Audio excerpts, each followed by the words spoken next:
وهي تجري بهم في موج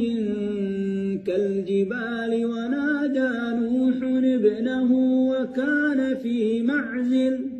يا بني اركب معنا ولا تكن مع الكافرين قال سآوي إلى جبل يعصمني من الماء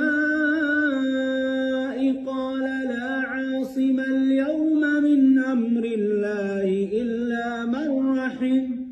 وحال بينهما الموج وكان من المغرقين فكان من المغرقين وقيل يا أرض ابلعي ماءك